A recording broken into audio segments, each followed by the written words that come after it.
बिस्मिल्लाहिर्रहमानिर्रहीम। Mohammad Amjad Javed ji as a general manager Pakistan beverage limited Pepsi cola manufacture की तरफ से हैं।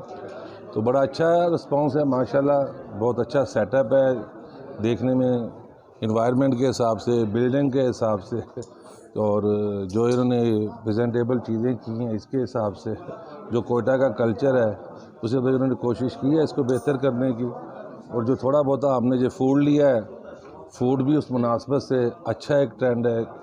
उम्मीद तो बहुत है कि इंशाअल्लाह ये सक्सेस होगा, अल्लाह ताला इनको कामयाबी दे, और साथ हमारी जो प्रोडक्ट है पेप्सी कोला उसको भी ये प्रोजेक्शन दें, उसको भी इंट्रोड्यूस करवाएं और कापरेट करें, हमारा इनके साथ कापरेट, इनका हमारे साथ कापरेट। तो माशाल्लाह जी अल्हम्दुलिल्लाह बहुत अच्छा रहा। और दूसरा जो जगह के जगह हिसाब से देखें तो एक खुली ओपन प्लेस है, और फूड स्ट्रीट का जो ट्रेंड चलता आ रहा है कोयटा का थ्रू और सारा इसी रोड पे, उसको भी मद्देनज़र रखते हुए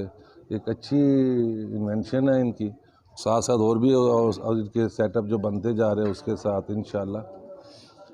होपफुली कीजिए अच्छा ट्रेंड चलेगा।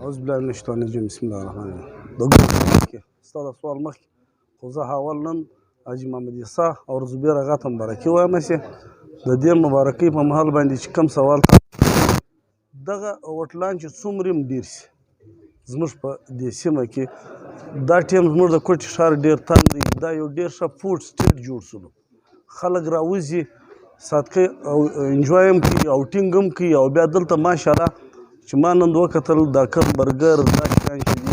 دا ډیر زبردست او په ډیره ښه طریقه او دوی چې کوم ماحول جوړ کړی دی دا به زموږ ځوانانو ته د خوراک یو د خوراک به هم او ټینګ به هم او د ځوانانو به د سیرو د تفریح ځای به هم او که داسې وشي زموږ د صوبه خو ډېره پسمانده صوبه ده، وسایل ډېر کم دي، مسایل زیات دي. خدای دې وکړي چې زموږ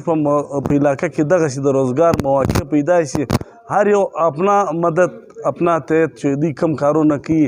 غریبۍ کوي، پخوا به کراچۍ ته تلو، لاهور ته به تلو، نن الحمدلله د خپل کور وڅنګ ته